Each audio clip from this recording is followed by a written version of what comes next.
Alright, I hadn't made a video in a while. I'm collecting parts for a video, pieces to put together to do. You'll see that eventually. So I figured I got to come up with something. It's like, well, maybe some people might be interested in how I got started into doing this and why you see what I do on YouTube.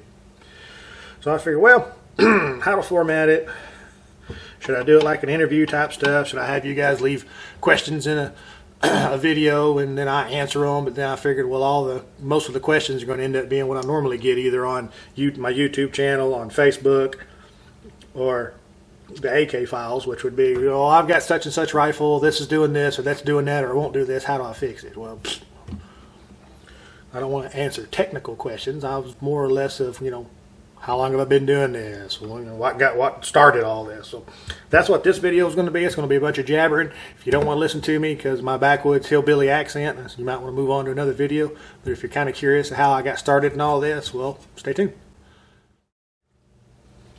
Okay, this is a Wasser 1063, as you probably guessed. This was my very first AK purchase. I didn't start out building. I bought one. But in order to get to here, I first started out with a Norinco SKS that I purchased from a coworker. Paid like $200 for it. Had a Monte Carlo stock on it. Didn't have the original stuff. So I just got online and was looking to get more information on them because I didn't know that much about them. Up until that point, the only firearm I had was a Marlin. I forgot what model it is, but it's a bolt action 22, WMR, Magnum rounds or whatever. That's pretty much all I had. That was it. I didn't start collecting firearms until, it was well into the 2000s. I was doing pro street trucks and stuff. I wasn't into doing firearms. I like guns, but I just wasn't into doing them. But watching videos on the SKS and all that, of course, you come across all the tactical stuff. So I started doing all that. Since it didn't have the original stuff on it anyway, as far as furniture, I was like, oh, the heck with it. I started tactical and stuff. Got the 20-round Tapco mags in it. Got all. When you start, if you watch SKS videos, you're going to come across AK videos too. So I started watching AK videos, and about around that same time, another coworker, had purchased a Wasser 1063. He brought it in. I was checking it out. I was like, that's cool. I like that. Where'd you get it from? So he told me. So by this time, I'd already been watching a bunch of videos on AKs and stuff. And so I decided I wanted to purchase one. Of course, you come across, if you're watching videos on the Wasser, it's going to be the mag wobble problems. There are going to be videos on the canted sights. All the crap from back in the day when all these things were junk. Now all of a sudden everybody just, they're awesome. So I already kind of had an idea of what to look for. Went to the same place my coworker went to. They had a wall of these things, 4 or 5 of them just sitting there. You could just walk up there, just pick them up. They weren't behind the counter. You could just grab one. So I immediately started looking for canted sights. This one was the straightest out of the 4 or 5 that were up there. So I was like, all right, hopefully this is the one. Let's check the mag wobble. I asked the people who owned the place or the guy behind the counter, hey, can I check the mag wobble? He goes, yeah, no problem. Just carry the rifle back here to the back. There's a bin of surplus magazines. Try them out. All right, so that's exactly what I did. Well, this one was pretty good right off the bat. I didn't check all the other ones because, like I said, I already checked the sights first, so I was already kind of honed in on this one. Well, got lucky. This one, it doesn't wobble. Now, I could probably go through a stack of magazines here and show you that, yes, I can find some that will wobble. It was that way at that place, too. There are a few that would, some that wouldn't. I grabbed 4 that wouldn't. Walked up there to the counter, decided to purchase it.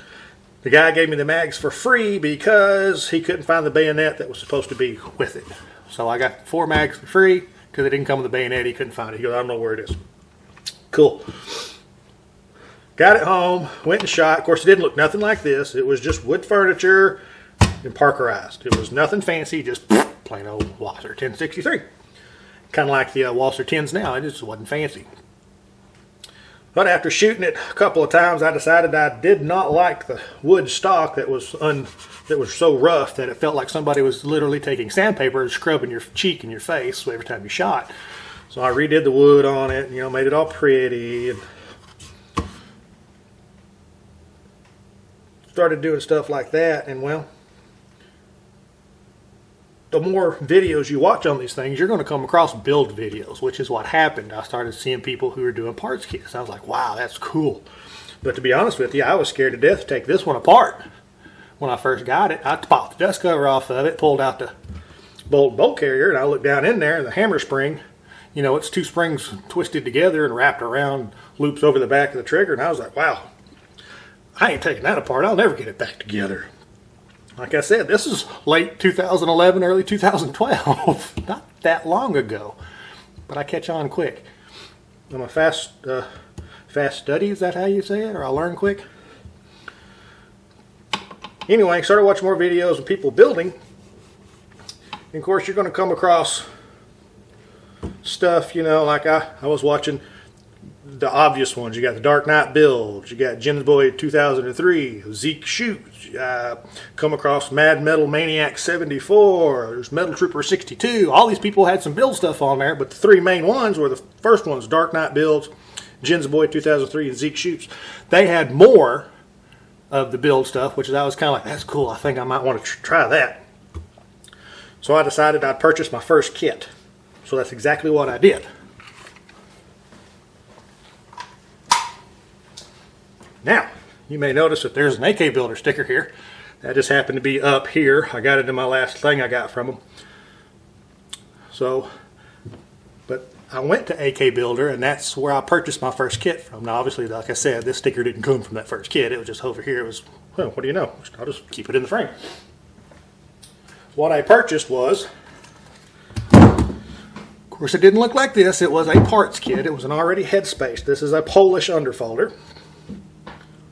This is the very first rifle I ever built, and I do not plan on ever getting rid of this thing. It looks really good, but if you were to get down here and start nitpicking stuff, you'd realize that, yeah, that's that was his first one.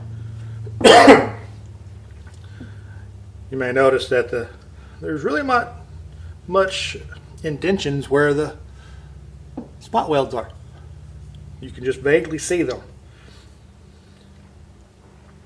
Like I said, I bought a already headspace kit and all that stuff. I had to buy the 80% receiver. As a matter of fact, before I did this video, I went on to AK Builder and I pulled up my order history. This is the very first thing I bought from AK Builder. I printed it out. This, if I can get it to focus, we'll see here. It'll all go out of focus. Come on. You see that? 9/28/2012. That's when I purchased my very first kit, the one you see down here on the table. This is all the stuff I bought from AK Builder at that time. This is the most expensive AK I have, primarily because of all the stuff I bought from AK Builder, the kit and the headspace gauges, everything. I'll go ahead and tell you, here's a go gauge, no go gauge, you got a disconnector spring, you got the AK Trunnion rivet hole drilling fixture, I got the mandrel, both mandrels with it, the red and the blue, 2 rivet sets in case I screwed up. I was at least smart enough to buy 2. Rail alignment fixture, which I've never used. I didn't like it. Primarily because I didn't understand how to use it the first time, so I just never used it. I ended up watching videos on how to do it, how other people were doing it. Also, a receiver drilling fixture, 7.62 and 5.45.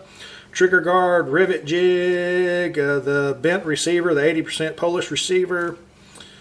The headspace kit, which was only $379 at the time. That was 2011, into 2012, excuse me, into 2012.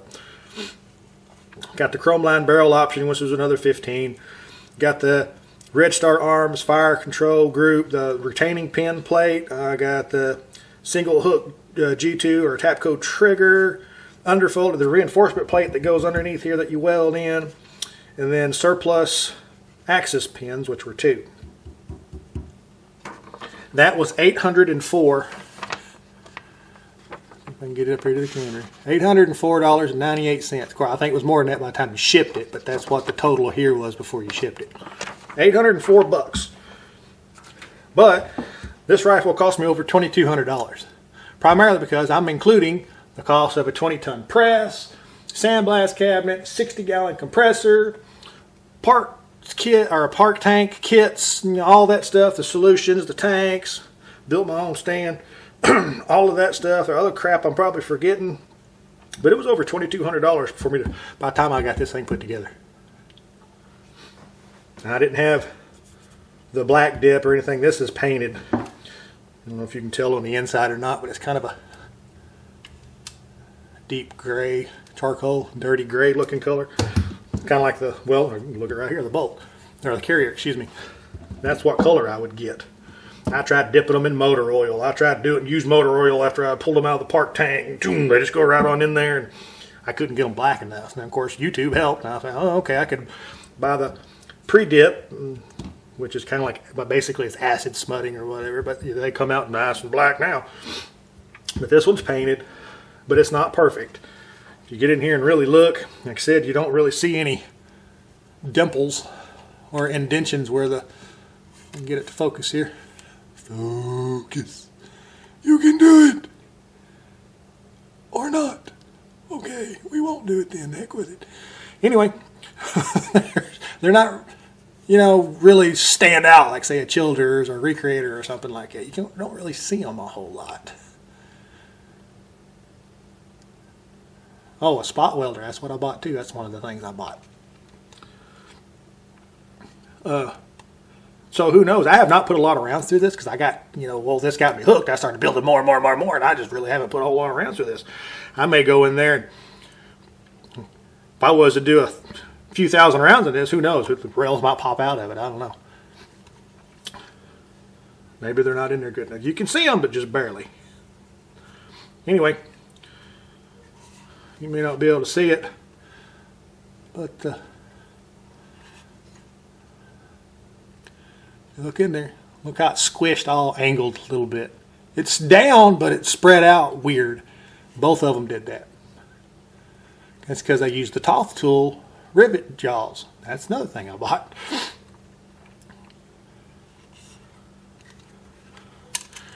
The center support, since I did an 80%er, I had to put my own center support in here. Well, I put it in backwards. I put it in through this direction instead of through this direction. Whoops! Not that big a deal, but that's, you know, never built one. It's an amateur mistake. So I had to squish it down enough to make sure the selector would work.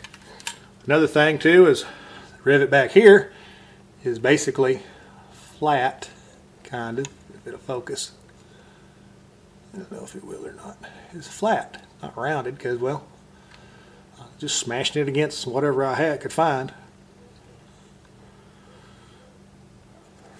All the rivets are seated, but they're okay. They don't look bad, too bad. But this was my very first one. I was too scared to actually press all this on, so that's why I bought an already headspace kit, because I didn't want to do that. I was scared I'd screw something up. I figured that would minimize my chances of screwing up, so that's why I bought an already headspace kit. When I got the kit in at work, because if it's gun related, I had it sent to work. There's always somebody there, a guard or somebody can sign for it or whatever, instead of all the parts sitting out there on the front doorstep. But anyway, I opened the box, started looking at stuff. Some of my coworkers there in the machine shop, they looked at it and they go, "There's no way in hell you're ever going to put that back together and it works." Well, it worked. And that got me hooked. I decided, cool, I want to do some more. So I ended up buying my second kit. I got it non-head spaced, and then that's where I ended up bending a barrel, and then of course we'll get into that a little later maybe. That's how a bunch of that hardness testing BS got started. Like I said, I purchased this kit in September 2012. So I have not been building all that long, not as long as some people think I am. They watch me on YouTube and they're like, "Wow, you're a master at this." No, I'm not. I'm fortunate enough that I have a good enough job that I could afford to screw up as much as I did to learn what I know now. And I'm still learning, and I'm still screwing up. So don't get too discouraged. You may actually be really good at building. I had no idea. I just had to jump in and do it. Thankfully, we have YouTube. You can get on there and watch some stuff.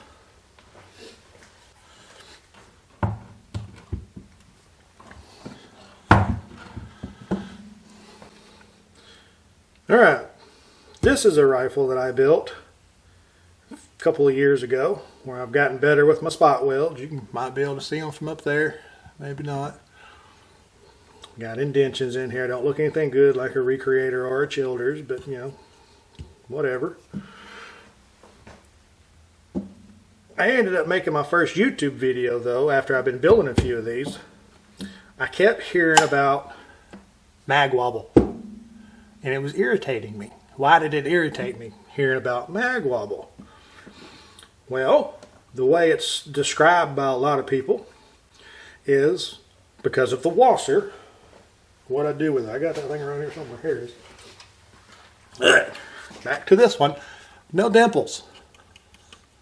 Here we go. Well, there's no dimples in there, so that's why your mag will wobble. Alright, well that sounds intelligent, I guess you could say, if you've never built one. But if you've built kits, when you hear that, you know that's BS. That indention right there is only because this is cut out. That's to make it stiffer right there, so it doesn't squeeze in as easy. That's all it's for, rigidity. It has nothing to do with mag wobble. That's why there's plates welded in down here to give them their rigidity, make it thicker. What gives it the mag wobble, if you watched my very first video I did, was, you know, these came in as single stack mags, so they had to cut them out. Century did. Well, sometimes they do a good job, sometimes they didn't. And you didn't end up with mag wobble. And then depending on what magazines you got. So it always irritated me, because if you've ever built one of these and you put that magazine up in one of them 80%ers or whatever, and if you've got 100% but it's not built into a gun, you stick it up in there, you realize there's a lot of room in between those dimples. It's like, well, there's no way. Those people have to be wrong. So I decided, man, I should make a video on that. The girlfriend, who's now the wife, she happened to have a camera, and she goes, well, here, you know, I got a camera. I don't even use it. Just here. All right, cool. So that's how I got my first video made on YouTube. Of course, that video was uploaded in February of 2014. I didn't start building rifles until, you know, September of 2012. You know, maybe October or something like that. But anyway, the very end of 2012. So I hadn't been building very long, but enough to know that was BS. But I made that video, and that's what got me started. I'd been on YouTube since 2009. You know, I made the account just so I could have a history and watch and save things and all that stuff. But when I decided to put that up there, I'd already just used the name Mel64D. Everybody's like, well, how'd you get that? You know, does that have something to do with an MD or a blah blah this or a 64 model or whatever? It's like, no, it's just my name, first name, last name, and then my football number. It's nothing cool or fancy or well thought out. Like if I'd have thought about it when I was going to do this, I'd have made a cool name. But I was just like, it's already Mel64D. I'll just leave it. That's what I would use for like email and stuff. Mel64D. So that's just what I left it at. So that's what it is. It's nothing cool, no real awesome story behind that. But that's how that name come about. It was there, so I left it. All right, after I made that video, of course I started making more. Next thing you know, people started subscribing. And I was like, holy crap, I can't believe people are actually subscribing to me. I was ecstatic when I hit 500 viewers or, you know, subscribers. I was, holy crap, I can't believe these people are, you know, I'm still learning this stuff. I'm figuring this stuff out. But it kept growing. People kept watching. So I started showing more and more. Cool, let's actually show builds. Let's show what I'm doing. And then, well, of course, we get into the whole heat treatment thing, heat treating the receivers. And, well, that's how I ended up on the AK files. One of my commenters on one of my YouTube videos said, hey, man, you need to come over and join the AK files. People, there's real controversy or a lot of discussion going on about your heat treatment video of those 80% blanks. I was like, oh, really? He's like, yeah, you should join. So, well, okay. So I ended up joining. Went through all that stuff. That's how I got on the AK files. course, then I was still learning stuff. There's a lot of good information on the AK files. There's a lot of bullshit too, just like with YouTube. You can watch all kinds of YouTube videos with very helpful stuff. You need to fix your car, you need to fix something in the house. There's somebody on YouTube that's got a video and they'll help you out. There's also a bunch of bullshit on there. Same thing with the AK files or any other forum. You got your people who are they're there just to belittle and just make fun of people. They don't give a shit.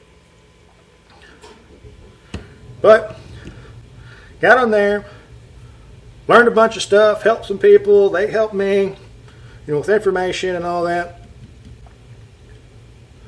And then after I had enough videos on, I started making videos. I decided,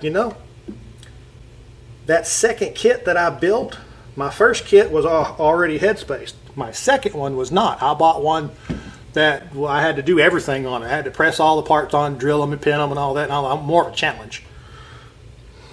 Well, that's where I had a big boo-boo.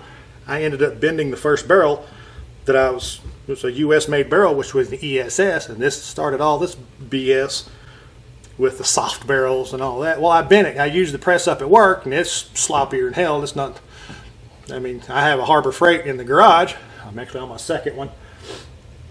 But probably hear the heater firing up behind me. It's kind of cold out here in the garage.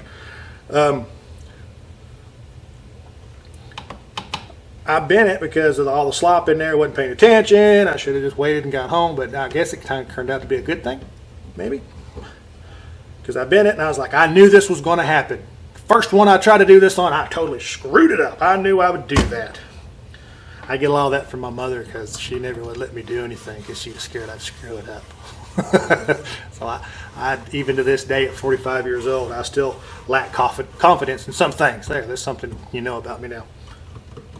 Which is why I don't build for people, because it'd never be good enough in my eyes for somebody else. Anyway, now that. Screwed up the barrel on the second one. Ordered a Romanian cold hammer forged chrome line barrel. An actual, the real deal.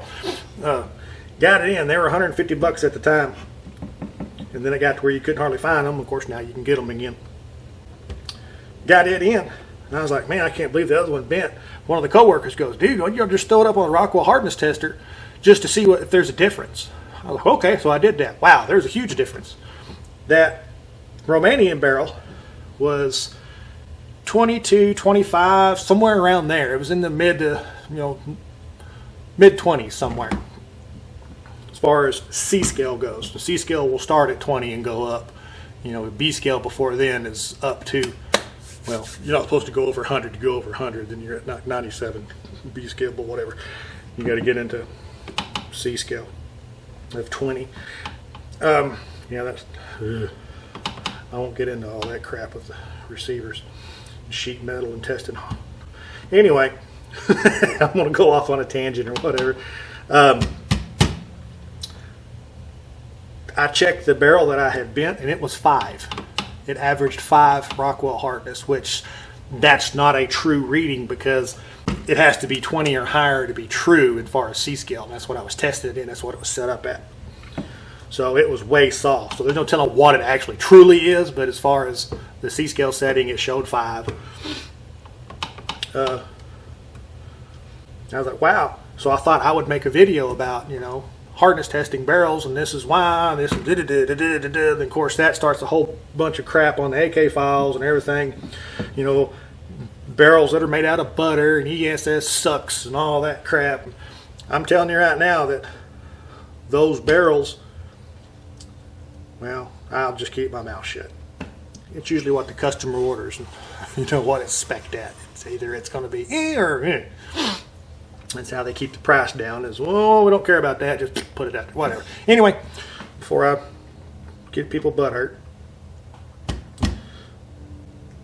With that being different, I decided to make a video because you're looking at, well, what kind of content do I make? So that's how all that got started. It started a bunch of crap on the AK files, well, they've got to be this hardness or they're junk. It's like, no, it doesn't matter how hard it is. It was just the metal memory, how much spring it's got into it. If it's a little bit harder or in that certain spec, because when you press these things together, they will flex a little bit. And when you let off the press, it should go back. If you go too much, well, then it won't go back where it's supposed to. It just will be bent. Anyway, that's what started all that. And then from all of that, around that time or a little bit after that, that's when the whole debacle with the Raz-47 that Rob Ski was testing started up. And he ended up contacting me because he saw me on the AK files with people talking about it. So I guess he went and watched some of my videos and watched some of the stuff. He contacted me and said, hey, you want to, you know, I kind of joked around with him a few here and there. Well, somebody had one that they just wanted to be tested. And of course, he's contacted me, and that's how all that got started.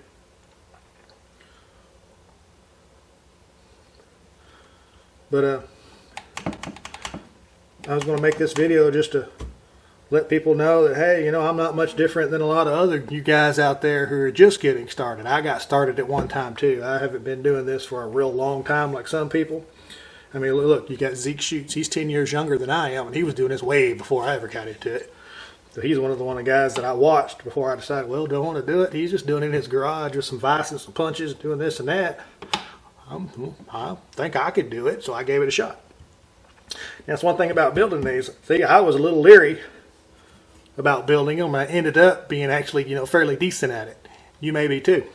You won't know until you try it. But I have gotten better at building them.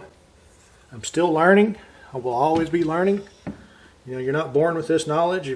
It's got to be acquired. You got to hunt for it or figure it out. You know, people ask me or say to me all the time on YouTube, man, I wish I had your skills. It's like, well, I learned by screwing up over and over and over again, and I still screw up to this day. I'll still screw something up every now and then. Something in the finish, or I rivet, I'll jack, or whatever. Luckily, I haven't bent the barrel since that very first one. I have broke a few things. I don't remember what it did, but I know I broke a few things. Anyway, this is just a little video to let you guys kind of give you an insight on me a little bit about how I got started doing all this stuff. I'm not making the videos like I used to because, well, I've kind of done it. You know, I didn't have the camera I have right now, but you know, the information is still there.